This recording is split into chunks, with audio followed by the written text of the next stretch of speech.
Finding your strength and power in relation to finding your meekness and humility is a needed, conscious choice that people need to make. There's the duality I feel that exists of finding your power and finding your meekness. Because true humble power and spiritual power is meekness. There is no weakness. The association that all of us make in our minds must end between meekness and weakness. Nothing you do matters unless what you do matters. I'm Amadon DellErba, and this is Get Real or Die Trying.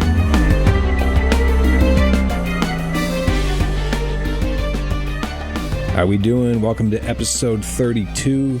Today I'm talking about meekness is not weakness. You know, meekness is a highly misunderstood concept, and it is almost used exclusively in spiritual and religious context, it seems. Many people mistake meekness as weakness, but it is not the same at all. Meekness is an attribute of human nature and behavior. Meekness can also mean to be righteous, humble, teachable, and patient under suffering.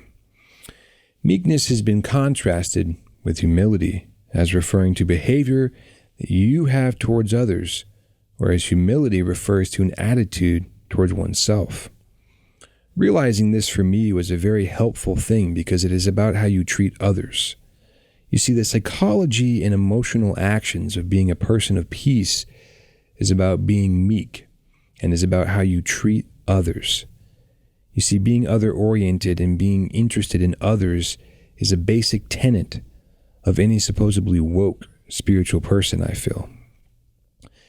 Meekness means restraining one's own power so as to allow room for others. Wow, what a powerful concept. What a worthy pursuit. I can only talk about this concept because of my desire to become more meek. Not because I am meek. I want to make that clear. A true spiritualist sees striving for higher levels of spiritual awareness like a mountain climber sees new peaks and desires to climb them, to conquer them. Well, a large peak in my life that I need to start climbing is the peak of meekness.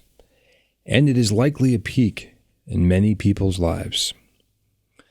The Apostle Paul gave an example of meek behavior when writing to Timothy. He said, "The servant of the Lord must be gentle, apt to teach, patient in meekness, instructing those that oppose themselves." Sir Thomas Browne explained in one of his journals, "Meekness takes injuries like pills, not chewing but swallowing them down." To me, this indicates that meekness allows a person to overlook or forgive perceived insults or offenses. You know, it's almost become a fad today to be easily offended. It's just the culture we're in. Meekness is a controlled strength. But in my pursuit to understand meekness, I have come to the conclusion that you cannot truly be meek unless you have some type of personal relationship with the Creator. You see, in its purest form, meekness is strictly a spiritual attribute, it seems. This is because you have to sacrifice your own strength and power, for true meekness puts everything in the hands of God. It's founded on a trust of something bigger than ourselves, faith. We see it grow alongside humility and wisdom, in that it seeks another person's interest at the expense of our own. And it's pure, peaceable, gentle, and open to reason. This should not, however, be confused with cowardice or weakness, or being a doormat that people can just walk all over. Meekness is not being afraid to stand up to someone. Rather, it's having the courage to trust in the Creator, to trust in the spiritual process to unfold, to surrender. In his book, The Quorum of the 12 Apostles, the LDS elder David A. Bednar wrote, "Meekness is strong, not weak, active, not passive, courageous, not timid, restrained, not excessive, modest, not self-aggrandizing, and gracious, not brash. A meek person is not easily provoked, pretentious, or overbearing, and readily acknowledges the accomplishments of others. Wow, I have a lot of room to grow in that area, and what a great definition of meekness from that LDS elder.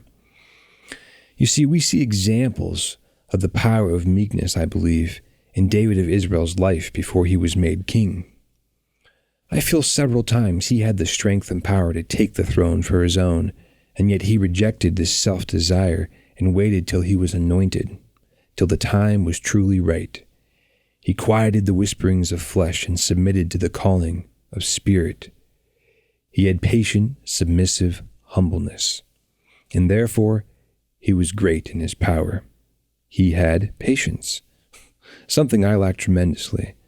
I could hardly wait 5 minutes for my coffee to steep in the French press this morning. Today's society is the opposite of this. Everyone is encouraged to take, and push. We have an entire online world that roars against the attitude of meekness. You do not hear that you should sacrifice your self-desire for the common good. What you hear is pursue your selfish desire at all cost. Claim your power. Self this, self that, self-help, self-empower. It's all about self and selfishness. But meekness is directly related to self-control. Meek people truly have self-control. Weak people lack self-control completely. From the URANTIA Book, Jesus said, "You do well to be meek before God and self-controlled before men, but let your meekness be out of spiritual origin and not the self-deceptive display of self-conscious sense of self-righteous superiority." Jesus also spoke these words in the URANTIA Book. "I am indeed meek and humble in the presence of my Father, but I am equally and relentlessly inexorable where there is deliberate evil doing and sinful rebelling against the will of my Father in heaven." He was inexorable, which means essentially impossible to stop, a force to be reckoned with, relentless. In Matthew 11:29, Jesus said, "Take my yoke upon you and learn of me, for I am meek and lowly in heart, and ye shall find rest unto your souls." In LDS Scripture, Doctrine and Covenants, Jesus also said, "Learn of me and listen to my words. Walk in the meekness of my spirit, and you shall have peace in me." Understanding meekness for me has been a great mystery, and I have not fully committed myself to the important process of pursuing more meekness in my personality. But I can say that now more than ever, I wish to be more meek. I have suffered the pain of not being more meek in many circumstances that I should have been, and I have caused pain to others. Meekness is a great and very high spiritual attribute. It should not be an archaic concept of the past. It should be a prevalent and present pursuit. Everybody wants to be an entrepreneur or a CEO or an influencer. Well, I truly want to start being a man of meekness. And I have the confidence to withstand the ridicule and misunderstanding that may come with that. I have the perseverance to keep trying, as I know I will fail many, many times and make a fool of myself. But I have the self-worth to keep trying. I may lack the self-control and self-mastery I strive for right now, but I won't give up in the pursuit to climb that peak. And truly, that is because I have the assistance of my spiritual teachers to guide me, to help me, to aid me, to teach me, and to refine me. Starting with my very own biological parents, Gabriel of URANTIA and Neon Emerson Chase. What a blessing it is that my parents are actually respected and honored spiritual teachers. So not only do they naturally parent me like any good parent would, but they naturally help me to ascend into higher levels of the meekness I so badly desire.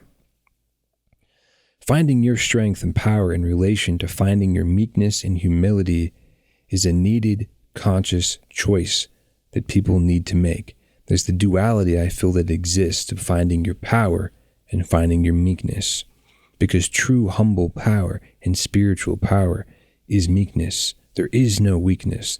The association that all of us make in our minds must end between meekness and weakness. So make the choice, my friends. Make the choice to walk in the quiet, gentle strength that is truly emboldened by the power of having God consciousness. True spiritual meekness is true spiritual power. Thank you. Check out my website at getrealordietryin.com.